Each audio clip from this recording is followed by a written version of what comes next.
Hello and welcome to another Monster Candle Trader video.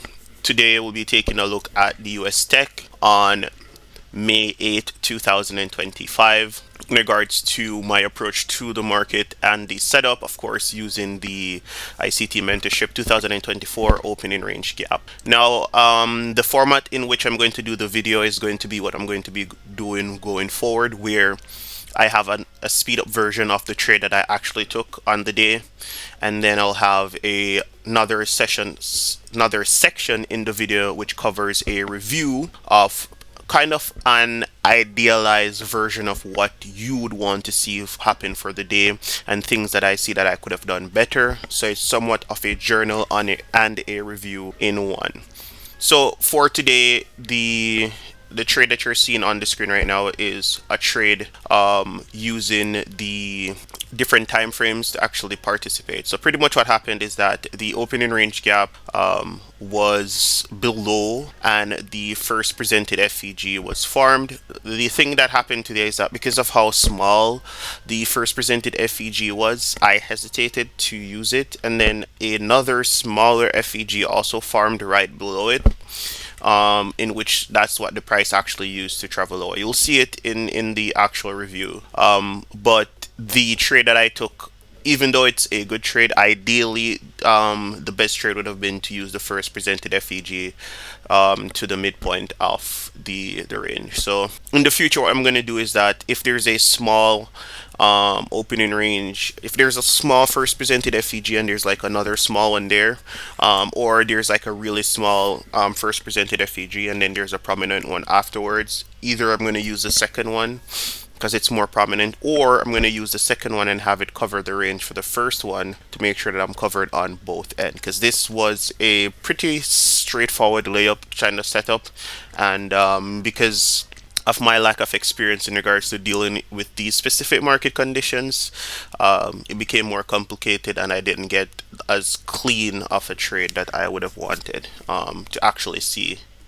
Now, for this specific setup as well, it also taught me something very important, and it's something that I saw ICT did yesterday, in which in his telegram. So in FOMC, he actually used the first presented FEG as a way to take partial. So somewhat of a target. Somewhat of a target instead of just using it as an entry mechanism. So I'm realizing that the first presented FEG not only can be used as an entry mechanism, it can also use to paint a narrative, and it can also be used as a target, because thinking on it now, the market might react opposite to the bias that you have, so having it as a target is really nice. So takeaway in regards to this trade that you're seeing here on the screen is that first things first is something that I've had jotted down and want to improve on, and that is holding the trade, right? This would have been a clean trade, but as you see here, the market comes back and stopped me out, tapped into the FEG that I was using twice, and run on that 1050 macro to a lower price in which I could have taken a partial in regards to that particular setup. But because I was too hasty to move my stops, I got pretty much stopped out in break even, and then the trade ran away from me. So that's something that I really want to improve on, and I think that should pretty much cover everything in regards to what this trade setup would look like. Even though I didn't get it as perfect as yesterday, I wanted to show you how I approach the market, because of course I am still learning, still improving. And then on the review, I would go over ideally how would you would actually want to approach this market. So I'm going to have this should pretty much cover it right now. I'm going to have the review section coming right now. See you there.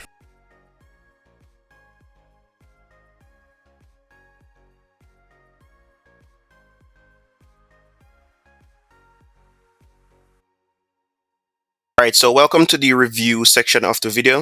Of course, we're going to be looking at the US Tech for the day May 8th, 2025. First things first, as I mentioned in yesterday's video, we want to take a look at the economic calendar to see if there's any high impact news. And there's one at 8:30 a.m. unemployment claims. which means that you want to participate in trades at least 30 minutes after. We should have been at 9 a.m. So we're in the clear. So here's another ruling when it comes to news at specific time. For news set at 8:30 a.m., once it's not one of those major news like CPI, PPI, unemployment claims. Is it unemployment claims? CPI, PPI, and non-farm payroll. That's it. CPI, PPI, non-farm payroll, and FOMC. That's why I skipped yesterday. So if you look at here today, it's just the unemployment claims for 8:30. So you can look for a trade once the first presented FEG is printed, following the bias and narrative, of course. So here is the idealized setup of the chart. This is it right here. I'm going to go ahead and zoom in to a specific area to get started in regards to the full setup. So if you pay attention here, this is where the first presented FEG is formed, right? And what I did is that the small gap that creates the first presented FEG and the one that followed it, I just combined the two to a way that I cover this entire area in which I can use to set up the trade. Now, as I mentioned earlier, this was a straightforward layup. The thing is, I was waiting on the market to reach all the way up here to take the trade into here, because I believe that this small gap here would have been sufficient for the first presented FEG. But in hindsight, I realized that in cases like this, it's either you use this one here that is a bit more pronounced and having your stops to cover if the market is to eventually run up in here, or just to combine the two to give a overall better view of what the first presented FEG is going to be looking like. So if you pay attention here, the market trade into it one more time, then run to the midpoint here. Now this alone is a setup and a nice trade. I believe he gave like 80 ticks. So if you're using one lot, that's 82 lots, 160, so forth, right? And of course, you have Monday's first presented FEG below here. As I mentioned earlier, this alone is a trade, but something important to note, and it's something that I've discovered recently, is that the first presented FEG for Monday can also be used as a target if it's within the range of your bias. So it could have been a trade from here to here, which would have yielded something like 150 ticks. So if you're using one lot, $150 to 300 and so forth, right? Now, we're going to take a look at the specific timing going around here. So this trade alone is enough, right? You could have gotten this trade and call it for the day. More than likely, this would have probably been the approach that I would have taken. But it really does depend, right? So if you're in tune and you're reading price action as it goes along, you can either take this trade and just tape read for the rest of the day where you're just watching price to validate the theories and ideas that you have, or you can be looking for a second setup. And here is the framework for the second setup that I was trying to get into but failed to get in, so that's why I didn't post a video, right? Here. Remember what I talked about yesterday in regards to the first presented FEG seeming being used for a narrative instead of an entry mechanism? If you pay attention here, this back and forth consolidation right here within the 10:50 to 11:10 a.m. macro, you realize that at this point in time, this cannot be used as an entry mechanism because you would have been stopped out. The market is going back and forth, back and forth, back and forth, right? However, after this back and forth movement at 11 a.m., the market aggressively runs away, right? So what does that mean? It validates this first presented FEG for Monday. It validates price having a long or a bullish narrative, trades into it, accumulates, then aggressively moves away. At this point, this no longer can be used as an entry mechanism, but you have several different P areas that you can use to follow along in regards to this trade, right? And the question is now, why is the narrative bullish? Why would I trust this market moving away? There's three things in total. The daily time frame is bullish. The time of day, it's in this specific macro, the 10:50 to 11:10 macro, right? The first presented FEG has validated it by moving away aggressively, and the market has already traded to the opening range midpoint. It can travel lower into these relative equal lows right here, but seeing where the first presented FEG validated the market aggressively moved away, you're looking to see which set of liquidity is it seeking next. There's liquidity here, here, here, and above here, which is the liquidity formed in the 7 a.m., which is some relative equal highs up here. There's also relative equal highs here that could have been used as target. So there's a swarm of sell side, buy side liquidity, my bad, that's above here that the market can be looking to move to. So just to reiterate, the midpoint has already been ran to. The market ran down lower, taking out sell side. So that's a liquidity sweep for sell side. The market accumulated in Monday's first presented FEG, aggressively moved away, validating this FEG, supporting price going long.